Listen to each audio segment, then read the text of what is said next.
Welcome to 5A+ academy. তোমরা video thumbnail দেখে বুঝতে পেরেছো ভিডিওটা কী সম্পর্কিত হতে চলেছে। তোমরা এই ভিডিওটা সিলেক্ট করেছো মানে তোমার ইন্টারভিউ আছে ও তুমি ইংলিশ অনার্সের স্টুডেন্ট। আমাদের 5A+ একাডেমির তরফ থেকে আজ আমরা এই ভিডিওটির মারফত একটা কমপ্লিট কভারেজ দেওয়ার চেষ্টা করেছি ইংলিশ অনার্সের স্টুডেন্টের জন্য, যারা কিনা WBPর ইন্টারভিউ ফেস করতে চলেছো বা আদার্স কোনো ইন্টারভিউ ফেস করতে তাদের জন্য।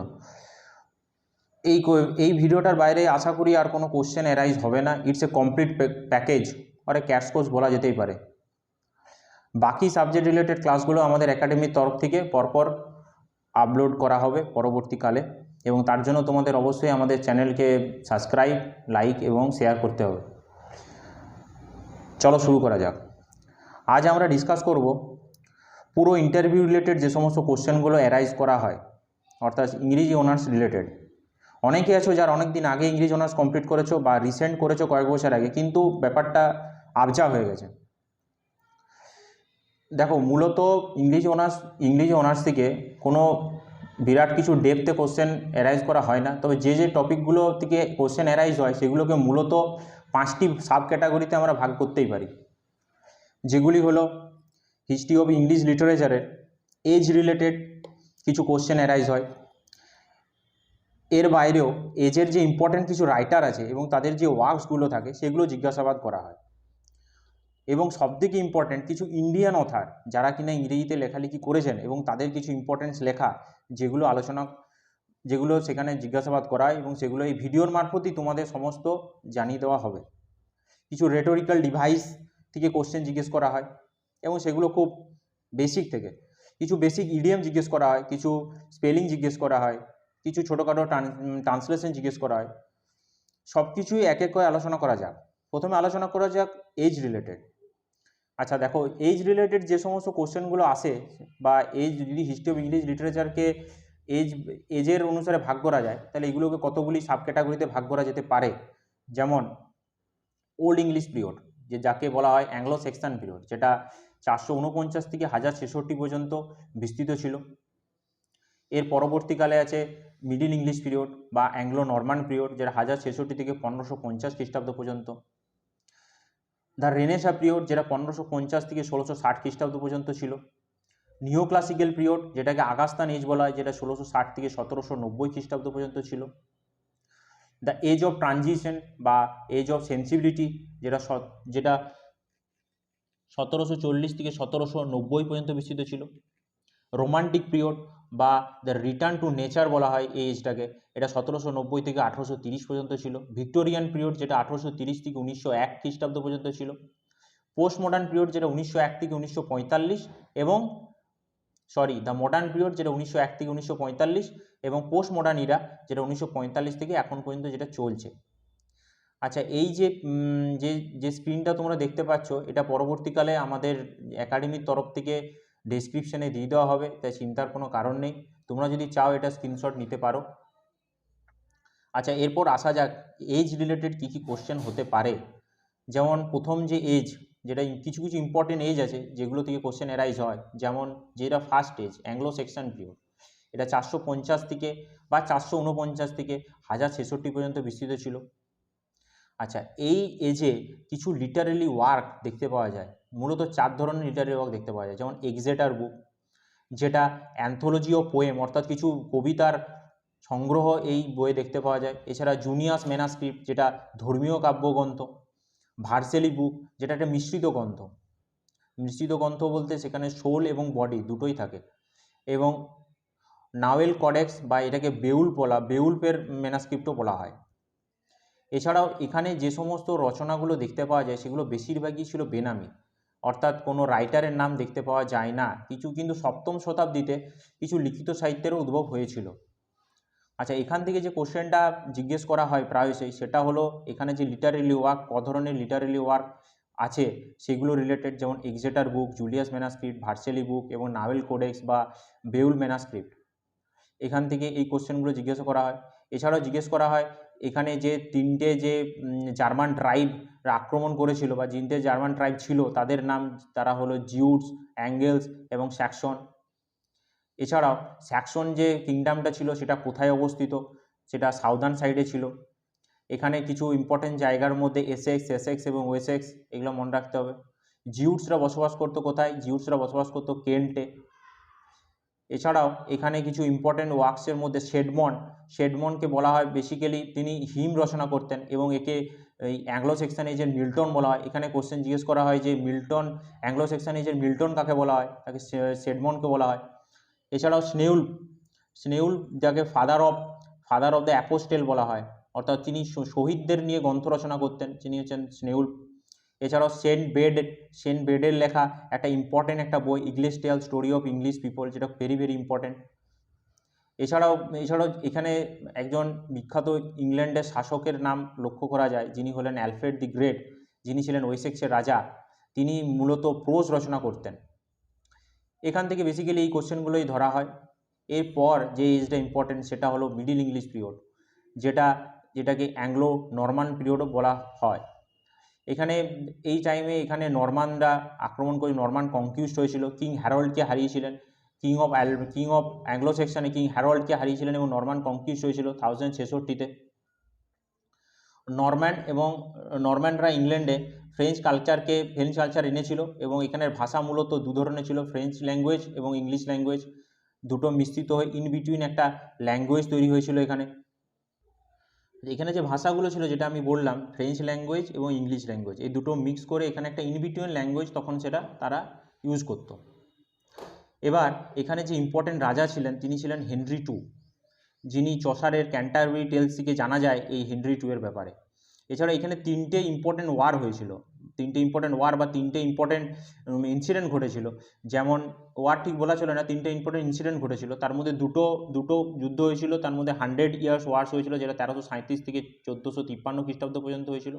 এছাড়া একটা পিজান রিভল্ট দেখতে পাওয়া গেছিলো, কৃষকদের একটা বিদ্রোহ দেখা গেছিলো। এছাড়া ব্ল্যাক ডেথ হয়েছিল 1348-এ। এই এজটাকে মূলত তিনটা সাব ক্যাটাগরিতে ভাগ করা যায়, যেমন হলো Anglo Norman period, age of Chaucer এবং প্যারেন্ট পিরিয়ড। যেই পিরিয়ডটা রিভাইভাল এজ বলা হয়, চসার টু স্পেন্সার।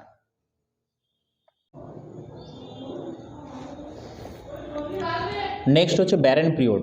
এই আমাদের যে এজগুলোকে সেগুলো তিনটে ভাগে ভাগ করা হয় এই মিডিল ইংলিশ পিরিয়ডটা, Anglo Norman period, age of Chaucer এবং ব্যারেন পিরিয়ড, যেটাকে রিভাইভাল এজ বা চসার টু স্পেন্সারও বলা যায়। অ্যাংলো নরমান পিরিয়ড, এই অ্যাংলো নরমান পিরিয়ডে কিছু ইম্পর্টেন্ট ওয়ার্কস দেখতে পাওয়া যায়, যেমন আউল অ্যান্ড দ্য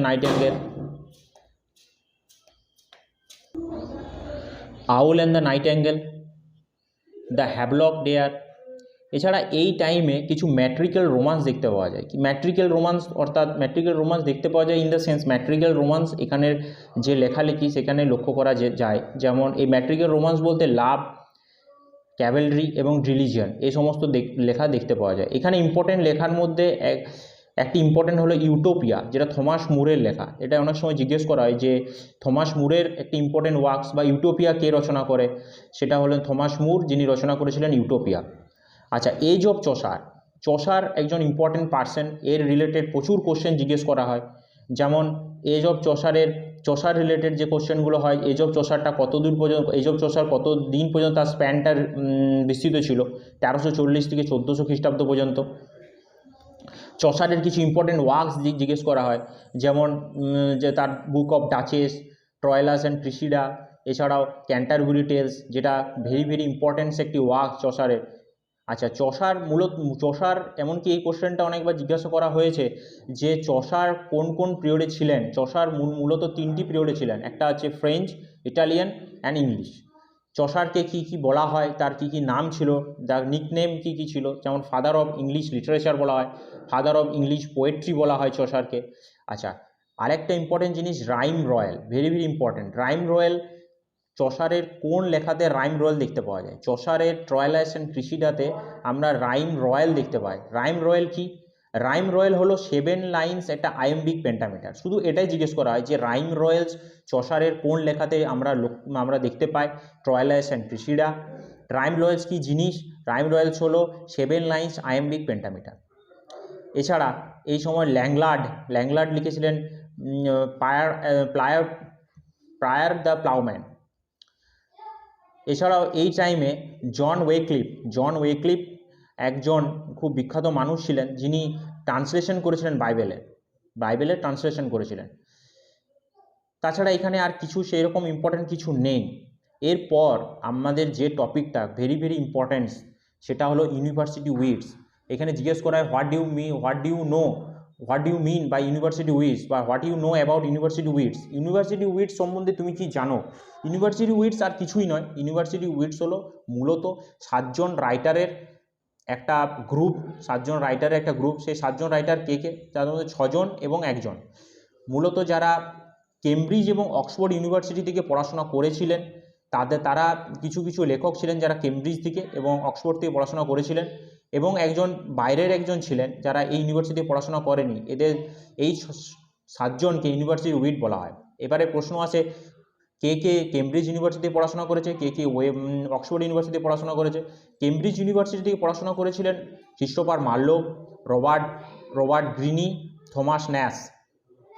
অক্সফোর্ড ইউনিভার্সিটিতে পড়াশোনা করেছিলেন থমাস লজ, জন পিলি এবং জন লিলি। এছাড়া কিড ছিলেন, কিড কিন্তু কোনো ইউনিভার্সিটির স্টুডেন্ট ছিলেন না। আচ্ছা, ইউনিভার্সিটিসরা কী করতেন মূলত? ইউনিভার্সিটিরা মূলত এরা কিছু সেই লেট 16th সেঞ্চুরির কিছু প্লে রাইটার ছিলেন, এরা প্ল্যাম্পেটিয়ার ছিলেন, অর্থাৎ প্ল্যাম্পলেটস লিখতেন। আচ্ছা, এখানের কিছু ইম্পর্টেন্ট ওয়ার্কসের মধ্যে ইম্পর্টেন্ট হলো জন লিলির ইউফেসিস, অ্যানাটমি, এই ইউফেসিসটাকে আরেকটা নামেও বলা হয় দ্য অ্যানাটমি অফ উইট। এছাড়াও লাভস মেটামরফোসিস। থমাস ন্যাশের ইম্পর্টেন্ট লেখা হলো দ্য আনফরচুনেট ট্রাভেলার। থমাস লজের লেখা রোজালিন, যেটা থেকে ইন্সপায়ার হয়ে শেক্সপিয়ার লিখেছিলেন অ্যাজ ইউ লাইক ইট। এছাড়াও জর্জ পিলির লেখা দ্য ওল্ড ওয়াইভস টেলস। এই একটা রাইটিং যেটার মধ্যে প্লে উইদিন প্লে লক্ষ্য করা যায়। আচ্ছা, এইখানে একটা কোশ্চেন একবার জিজ্ঞেস করা হয়েছিল কোনো এক ইন্টারভিউতে, যে প্লে উইদিন প্লে এটা কোন লেখকের একটা লেখাতে লক্ষ্য করা যায়? উত্তরটা হলো জন পিলি বা জন পেল বলা হয়, যিনি ওল্ড ওয়াইভস টেলসে লক্ষ্য করা যায়। এছাড়া থমাস কিডের লেখা দ্য স্প্যানিশ ট্র্যাজেডি। আচ্ছা, বেন জনসন বলে একজন রাইটার ছিলেন, যিনি থমাস কিডকে স্পোর্টিং কিড বলতো। এই কোশ্চেনটা পড়ে, স্পোর্টিং কিড কাকে বলা হয়? থমাস কিডকে। এবং কে বলতেন? বেন জনসন তাকে বলেছিলেন। এরপর এজ অফ চসার 1350 থেকে 1400 খ্রিস্টাব্দ পর্যন্ত। এখানে ইম্পর্টেন্ট দুজন রাইটার হলেন এডওয়ার্ড দি থার্ড, মানে ইম্পর্টেন্ট রাইটার বলছি, সরি। এখানে যে কিং, যে রাজার আমলে এই এজটা প্রসার লাভ করেছিল বা বিস্তার লাভ করেছিল, সেগুলি সেই দুজন বিখ্যাত কিং হলেন এডওয়ার্ড দি থার্ড এবং রিচার্ড দি সেকেন্ড। এখানে ইম্পর্টেন্ট কিছু লেখার মধ্যে যেগুলো প্রায়শই জিজ্ঞাসাবাদ করা হয়, সেটা হলো চসারের একটা কবিতার নাম, যেটা বিরংশ ইটালিয়ান স্টেজ, যেটা হলো দ্য হাউস অফ ফেম। এটা মনে রাখলেই যথেষ্ট সেটা। এছাড়াও চসারের ক্যান্টারবুরি টেলস, যেটা আগেই বললাম, খুব ইম্পর্টেন্ট। এছাড়াও এখানের মধ্যে ইম্পর্টেন্স বলতে ক্যান্টারবুরি টেলসে কতগুলো টেল লক্ষ্য করা যায় ক্যান্টারবুরি টেলসে। ক্যান্টারবুরি টোটাল 24টা টেলস ক্যান্টারবুরি টেলসে লক্ষ্য করা যায়। তাছাড়া এখান থেকে আর সেরকম অত ডেপথে কোনো কোশ্চেন জিজ্ঞেস করা হয় না। এরপর যে এজটা আসে সেই এজটা হলো রেনেসাঁ এজ। আচ্ছা, এই এজটা খুব ইম্পর্টেন্ট একটা এজ। এই এজটা 1550 থেকে 1660 খ্রিস্টাব্দ পর্যন্ত বিস্তৃত ছিল। এই এজের কিছু ইম্পর্টেন্ট যে সমস্ত লেখাগুলি আছে, যেগুলি জিজ্ঞেস করা হয়, যেমন স্যার ফিলিপ সিডনির লেখা অ্যাস্ট্রোফেল অ্যান্ড স্টেলা, যেটা প্রায়শই জিজ্ঞেস করা হয়, স্যার ফিলিপ সিডনির লেখা অ্যাস্ট্রোফেল অ্যান্ড স্টেলা। এছাড়াও এডমন্ড স্পেন্সারের লেখা কিছু বই, তার নাম যেমন the Faerie Queene, the shepherd's calendar, Amoretti, যেটা খুব ইম্পর্টেন্ট। অ্যামোরিটি কার লেখা? এডমন্ড স্পেন্সারের লেখা। এইগুলো ছোট একটা দুটো কোশ্চেন জিজ্ঞেস করে নেওয়া হয়। অ্যামোরিটি কার লেখা? এডমন্ড স্পেন্সারের লেখা। দ্য ফেয়ারি কুইন কার লেখা? এডমন্ড স্পেন্সারের লেখা। অ্যাস্ট্রোফেল অ্যান্ড স্টেলা কার লেখা? Astrophel and Stella sir Philip সিডনির লেখা। এইটাতে কতগুলো সনেট আছে? এটাতে 108টা সনেট আছে। এই সনেটগুলো কি টাইপের? এগুলি মূলত লাভ সনেট বলা হয়, 108টা। এছাড়াও এখানে ইম্পর্টেন্স বলতে ক্রিস্টোফার মার্লোর, আচ্ছা ক্রিস্টোফার মার্লো খুব ইম্পর্টেন্ট। ক্রিস্টোফার মার্লো ছিলেন শেক্সপিয়ারের সমসাময়িক। ক্রিস্টোফার মার্লোর দুটো ইম্পর্টেন্ট ওয়ার্ক খুব important, Edward second and doctor Faustus. Christopher Marlowe দুটো important play written by Christopher Marlowe. এছাড়াও ক্রিস্টোফার মার্লোর কিছু প্লে আছে, যেমন দ্য ওল্ড ওয়াইফস টেল, এটা দ্য স্প্যানিশ ট্র্যাজেডি থমাস কিডের লেখা, the old wives tale George পিলির লেখা। ক্রিস্টোফার মার্লো দুটো মনে রাখলে যথেষ্ট, Edward the second and doctor Faustus. এরপর যে এজটা আসছে সেই এজটা নাম হলো এই রেনেসা এজের মধ্যে দ্য এজ অফ শেক্সপিয়ার, যেটা 1558 থেকে 1603 খ্রিস্টাব্দ পর্যন্ত বিস্তৃত ছিল। আচ্ছা, শেক্সপিয়ারের যে সনেটগুলো ছিল, এখানে একটা কোশ্চেন আছে যে শেক্সপিয়ারের যে সনেটগুলো ছিল সেই সনেটগুলোকে কে প্রিন্ট করিয়েছিল, এই কোশ্চেনটা আসে। এই কোশ্চেনটা হলো থমাস থ্রফি বলে একজন ছিলেন, যিনি শেক্সপিয়ারিয়ান সনেটগুলোকে প্রিন্ট করিয়েছিলেন। এবার একটা স্বভাবতই একটা নাম, সনেট কি জিনিস। আচ্ছা, সনেট বলতে সনেট মূলত দু ধরনের হয়। দু ধরনের সনেট আমরা লক্ষ্য করি। একটা হলো সনেট রিলেটেড একটা কোশ্চেন আছে যে সনেট কত লাইনের হয় বা সনেট কি জিনিস। এছাড়াও আরেকটা কোশ্চেন আছে সনেট কত ধরনের হয়, কত ধরনের সনেট আমরা লক্ষ্য করি, যেটা আমরা পরবর্তীকালে সনেট রিলেটেড যে কোশ্চেনগুলো হয় সেগুলো আমরা এখানে আলোচনা করব। এখানে শুধু আলোচনা করা যাক শেক্সপিয়ারিয়ান যে সনেটগুলো আছে, যেগুলো থমাস থ্রফি প্রিন্ট করেছিল। টোটাল শেক্সপিয়ার কতগুলো সনেট লিখেছিল? 154টা সনেট শেক্সপিয়ার লিখেছিলেন, ঠিক আছে। আচ্ছা, 154টা সনেট লিখেছিলেন। এছাড়া এই আরেকটা কোশ্চেন হয় যে শেক্সপিয়ার সনেটগুলোতে মূলত দুজনকে ইন্ডিকেট করে শেক্সপিয়ার এই সনেটগুলো, বা দুজনকে ইন্ডিকেট করে শেক্সপিয়ার সনেটগুলো লিখেছিলেন। তার মধ্যে WH অর্থাৎ উইলিয়াম হারবার্ট এবং যাকে আর্ল অফ পেমব্রোকও বলা হয়, শেক্সপিয়ারের চারটা গ্রেট ট্র্যাজেডির নাম বলো জিজ্ঞেস করা হয়। শেক্সপিয়ারের চারটা ট্র্যাজেডির নাম বলো। Macbeth, King Lear, Hamlet, Othello. শেক্সপিয়ারের আর্লি কমেডির নাম বলো। The comedy of errors, the love labour's lost. শেক্সপিয়ারের romantic comedy, twelfth night, as you like it. কিছু ডার্ক কমেডি যেমন measure for measure, Troilus and Criseyde, all's well that ends well. Historical যে প্লেসগুলো হয় যেমন Richard the second, Henry fourth. কিছু Roman history, two Julius Caesar, Antony and Cleopatra. মূলত Shakespeare related all the details তোমাদের সমস্ত কিছু জেনে যেতে হবে, কারণ শেক্সপিয়ার একটা খুব ইম্পর্টেন্ট একটা টপিক, যেখান থেকে প্রায়শই কোশ্চেন অ্যারাইজ হয়।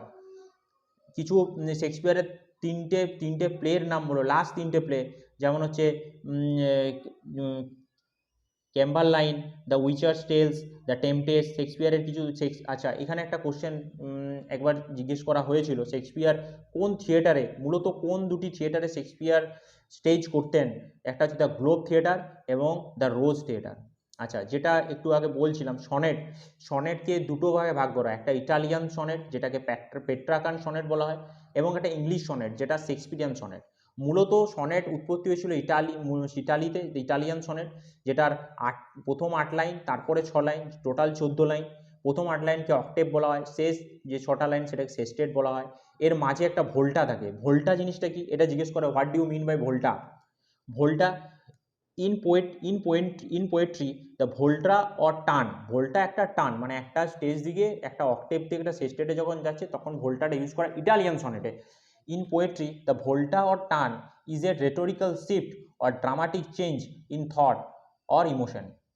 এগুলো মূলত ABBA, এগুলো পড়ার দরকার নেই, এগুলো জিজ্ঞাসাবাদ করা হয় না, এগুলো জিজ্ঞেস করা হয় না সচরাচর।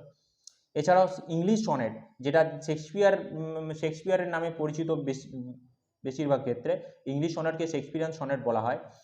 মূলত থমাস ওয়াট প্রথম এগুলো ইংলিশ সনেট লিখতে আরম্ভ করেছিলেন।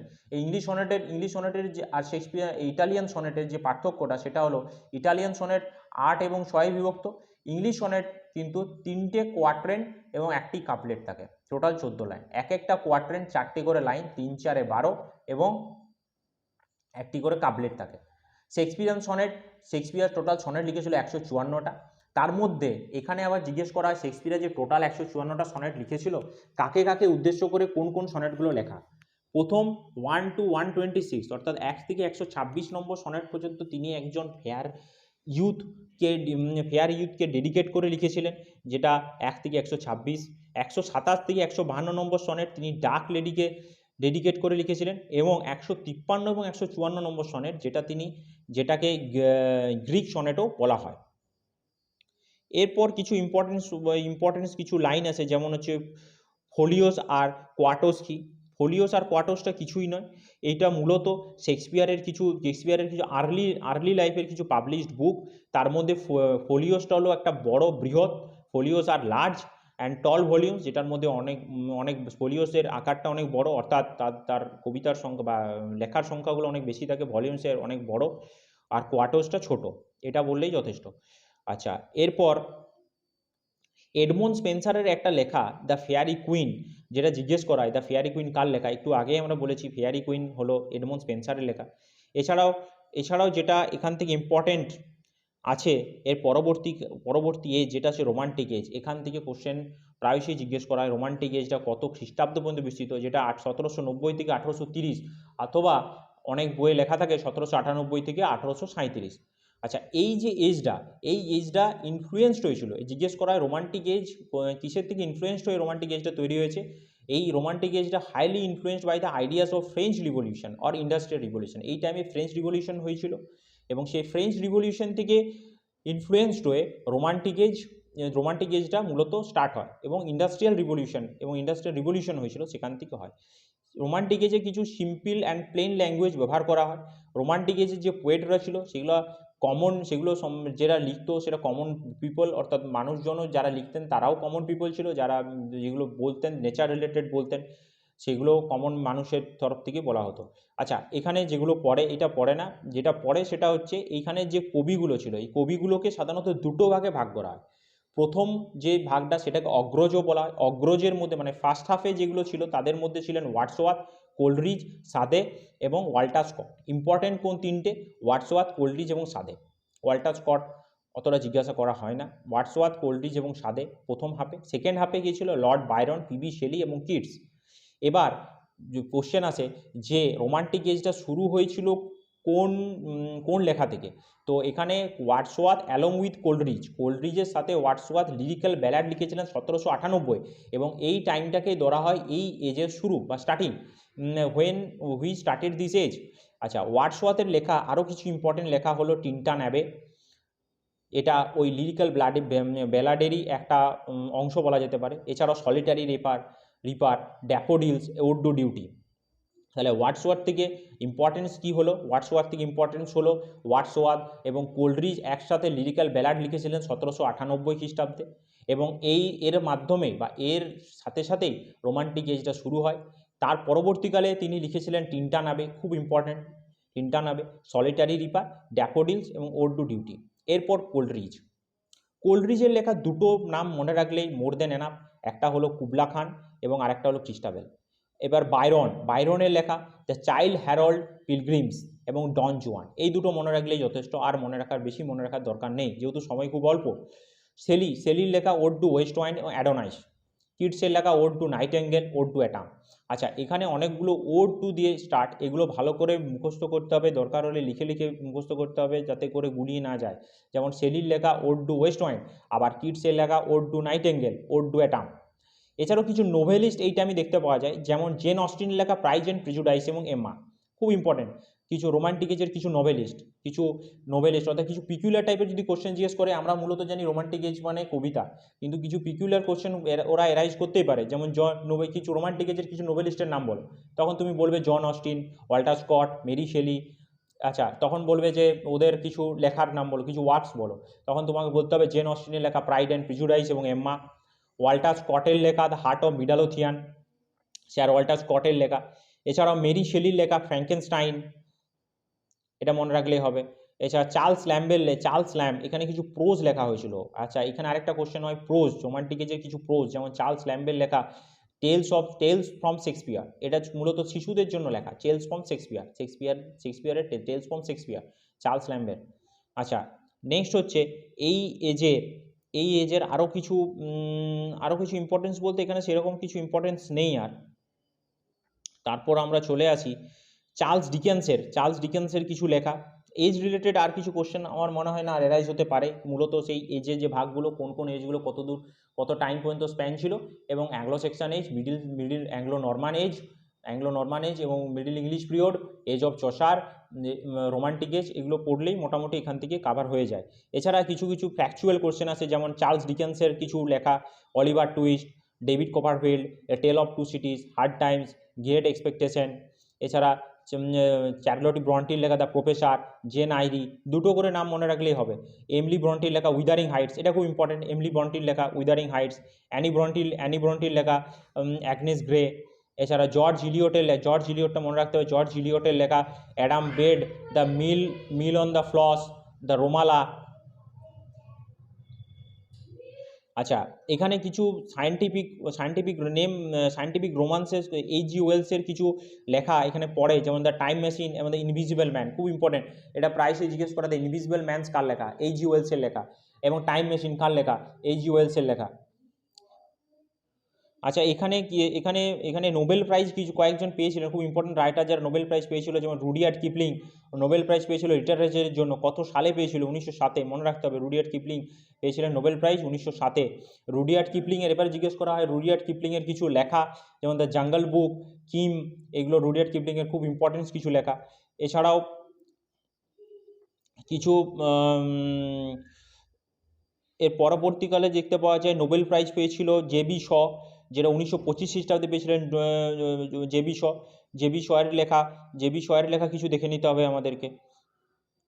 তারপর ডাব্লিউ.বি. ইয়েটস নোবেল প্রাইজ পেয়েছিলেন 1923-এ। মানে এই নোবেল প্রাইজগুলো একটু দেখে নিতে হবে যে কোন কোন রাইটারগুলো সেই টাইমে ইম্পর্টেন্ট রাইটার যারা নোবেল প্রাইজ পেয়েছিলেন। যেমন ডাব্লিউ.বি. ইয়েটসের লেখা 1923-এ তিনি নোবেল প্রাইজ পেয়েছিলেন, ডাব্লিউ.বি. ইয়েটস। তাছাড়া এখানে কিছু ইম্পর্টেন্ট কিছু নেই। এরপর যে জায়গাটা থেকে, মানে যে জায়গাটা ইন্টারভিউ যারা নেন তাদের খুব ইম্পর্টেন্ট জায়গা, সেটা হচ্ছে অ্যাংলো ইন্ডিয়ান লিটারেচার, অর্থাৎ যে কিছু কিছু ইন্ডিয়ান রাইটাররা যারা লিখতেন বা লেখালেখি করতেন ইংরেজি ভাষায়, তাদের লেখা কিছু বই। এই জায়গাটা ইন্টারভিউর একটা ফেভারিট জায়গা, এবং এখান থেকে প্রায় 90% ছেলেকে এখান থেকে জিজ্ঞাসাবাদ করা হয়। যেমন ইন্ডো অ্যাংলিয়ান লিটারেচার, যেটাকে ভারতীয় লিটারেচারও বলা যেতে পারে। যেমন যে ইন্ডো অ্যাংলিয়ান লিটারেচারের মধ্যে সবদিকে প্রথম যে লেখাটা আমরা দেখতে পাই সেটা হলো দ্য ট্রাভেলস অফ ডুয়ান মোহাম্মদ, যেটা 1793 খ্রিস্টাব্দে শেখ ডুয়ান মোহাম্মদ যেটা লিখেছিলেন। এরপর আমাদের বঙ্কিমচন্দ্র চ্যাটার্জির লেখা রাজা রামমোহনস ওয়াইফ, যেটাকে বলা হয় ফার্স্ট ইংলিশ নোবেল, যেটা 1864 খ্রিস্টাব্দে পাবলিশ হয়েছিল। এছাড়াও কিছু the first play in English, যেমন দ্য প্রসিকিউটেড যেটা কে.এম. ব্যানার্জি লিখেছিলেন। এছাড়াও ইম্পর্টেন্স বলতে রবীন্দ্রনাথ ট্যাগোর, অর্থাৎ রবি ঠাকুরের লেখা কিছু বই, যাকে তিনি ভানুসিংহ ঠাকুর নামেও পরিচিত, এছাড়াও ভণিতা নামেও পরিচিত, তার লেখা। তিনি মূলত ইন্সপায়ার হয়েছিলেন ডাব্লিউ.বি. ইয়েটসের দ্বারা, যে ডাব্লিউ.বি. ইয়েটস এর একটা খুব ইম্পর্টেন্ট রোল ছিল রবীন্দ্রনাথের লাইফে, এবং তিনি রবীন্দ্রনাথের লেখা কিছু ইম্পর্টেন্স বইয়ের মধ্যে গীতাঞ্জলি, যেটা ইংরেজি যে ভার্সনটা সেটা বলা হয় দ্য সং অফারিংস, যেটা 1913 খ্রিস্টাব্দে তিনি নোবেল প্রাইজ পেয়েছিলেন, এবং নন ইউরোপিয়ান হিসাবে তিনি প্রথম, এবং এশিয়ার মধ্যে প্রথম তিনি নোবেল প্রাইজ পেয়েছিলেন গীতাঞ্জলির জন্য, যেটা ইংরেজি ভার্সনের নাম হচ্ছে দ্য সং অফারিংস। এছাড়াও দ্য ব্রোকেন নেস্ট, গোরা, যেটা 1910 সালে, ডেটটা মনে রাখার দরকার নেই, Gora, the home and the world. এছাড়াও রবীন্দ্রনাথের লেখা কিছু প্লেজের মধ্যে চিত্রাঙ্গদা, ডাকঘর, চণ্ডালিকা, যা বা আনটাচেবল গার্ল। এছাড়াও রবীন্দ্রনাথের যেটা অটোবায়োগ্রাফি সেটা খুব ইম্পর্টেন্ট, দ্য মাই রেমিনিসেন্স, যেটা 1912 খ্রিস্টাব্দে পাবলিশ হয়েছিল। এছাড়াও কিছু পোয়েমস আছে, যেগুলোর মধ্যে the songs of Bhanusingha Thakur, the song offering, যেটা গীতাঞ্জলি, দ্য গোল্ডেন বোর্ড। এরপর যিনি ইম্পর্টেন্ট আছেন তিনি হলেন রাজা রাও, যিনি সাহিত্য একাডেমি পেয়েছিলেন 1960-এ, পেয়েছিলেন the serpent of the rope এই নোভেলটার জন্য। The serpent of the rope এটা খুব ইম্পর্টেন্ট একটা নোভেল, যেটার জন্য তিনি সাহিত্য একাডেমি পেয়েছিলেন। এছাড়াও তিনি লিখেছিলেন দ্য কাউ অফ ব্যারিকেডস, 1947-এ বেরিয়েছিল। এছাড়াও তিনি এই যে নোবেলটা the serpent and the rope, এটা একটা সেমি অটোবায়োগ্রাফিক্যাল নোবেল। তার প্রথম যে নোবেলটা, রাজা রাওয়ের প্রথম নোবেল, সেটা হচ্ছে কান্তাপুরা। আচ্ছা, নেক্সট হচ্ছে কমলা দাস, তিনি কেরালা সাহিত্য একাডেমি পেয়েছিলেন থানুপ্পু এই লেখাটার জন্য। তার অটোবায়োগ্রাফিটার নাম হচ্ছে মাই স্টোরি। এছাড়াও তিনি লিখেছিলেন অ্যালফাবেট অফ লাস্ট, যেটা তার লেখা একটা বিখ্যাত রচনা, কমলা দাসের লেখা। তিনি কেরালা সাহিত্য একাডেমি পেয়েছিলেন। এছাড়াও আছেন অনিতা দেশাই। অনিতা দেশাই সাহিত্য একাডেমি পেয়েছিলেন ফায়ার অন দ্য মাউন্টেনের জন্য। এছাড়াও ইন কাস্টাডি, ফাস্টিং ফিয়েস্টিং। এরপর অমৃতা প্রীতম, ইনি প্রথম ইন্ডিয়ান রাইটার যিনি সাহিত্য একাডেমি পেয়েছিলেন। সাহিত্য একাডেমির ইন্ডিয়ান ওমেন রাইটার যিনি প্রথম সাহিত্য একাডেমি পেয়েছিলেন তিনি হলেন অমৃতা প্রীতম, যিনি তার ইম্পর্টেন্ট একটা ওয়ার্ক হলো সুনের দেওয়ার মেসেজেস। এছাড়াও তিনি পাঞ্জাব রত্ন অ্যাওয়ার্ড পেয়েছিলেন।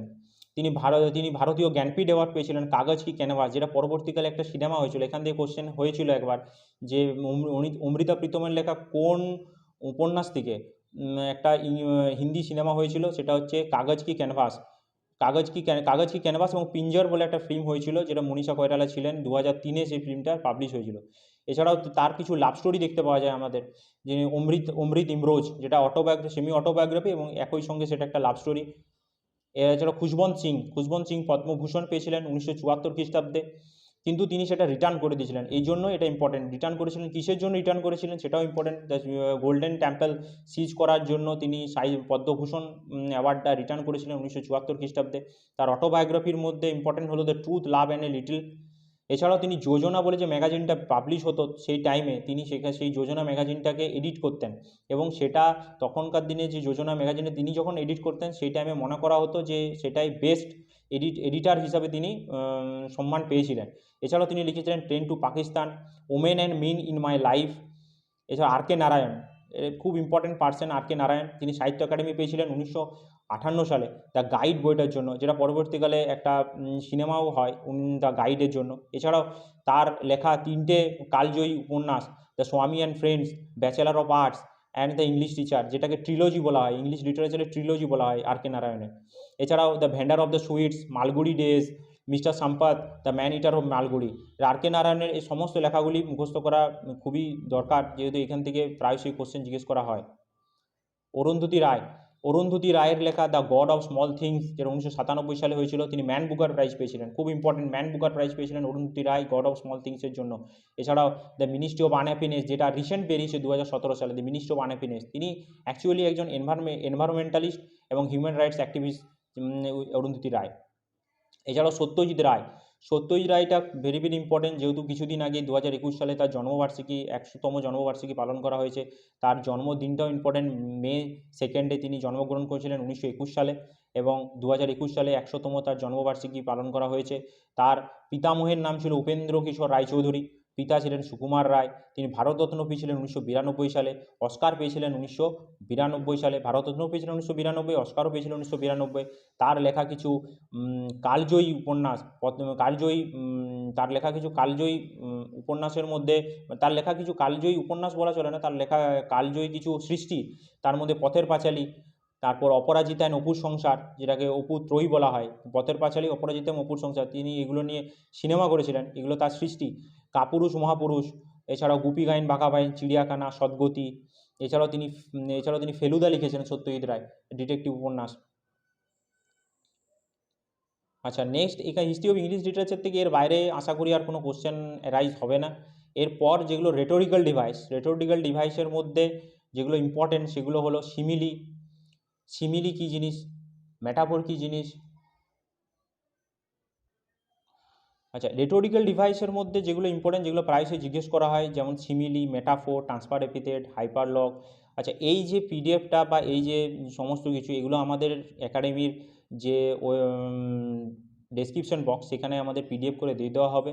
তোমরা সেগুলো কালেক্ট করবে এবং ঘরে ভালো করে লিখে সেগুলো মুখস্থ করবে, এবং আমাদের চ্যানেলটিকে অবশ্যই লাইক, শেয়ার এবং সাবস্ক্রাইব করবে। আচ্ছা, যেগুলো ইম্পর্টেন্ট সেগুলো আমি বলে যাচ্ছি, তোমরা একটু নোট করে নাও। সিমিলি, মেটাফোর, ট্রান্সফার এপিথেট, হাইপারলগ, এগুলো থেকে প্রায়শই কোশ্চেন জিজ্ঞেস করা হয়, মানে জিজ্ঞেস করা হবেই বলা যেতে পারে। অ্যালিউশন, অ্যান্টিথিসিস, তারপর অক্সিমোরন, তারপর এপিগ্রাম, ক্লাইম্যাক্স, অ্যান্টিক্লাইম্যাক্সকে ব্যাথোসও বলা হয়। পার্সোনিফিকেশন, অ্যালিটারেশন, পান, প্যারাডক্স, ম্যাট্রোনমি, হাইপারবোল, আইরনি। বাস এগুলোর মধ্যেই মোটামুটি তোমাদের ইংরেজি অনার্স রিলেটেড যে সমস্ত কোশ্চেনগুলো হয়, আশা করি এটার বাইরে আর কোনো কোশ্চেন হতে পারে না। এছাড়াও কিছু ইডিয়ামস এবং স্পেলিং এবং কিছু ট্রান্সলেশন আছে যেটা পরবর্তীকালে আমাদের একাডেমির তরফ থেকে তোমাদের প্রোভাইড করা হবে। তোমরা আমাদের চ্যানেলটি ফলো করো, অন্যান্য সাবজেক্টের যে ইয়েগুলো আছে সেগুলো তোমাদের আস্তে আস্তে প্রোভাইড করা হবে।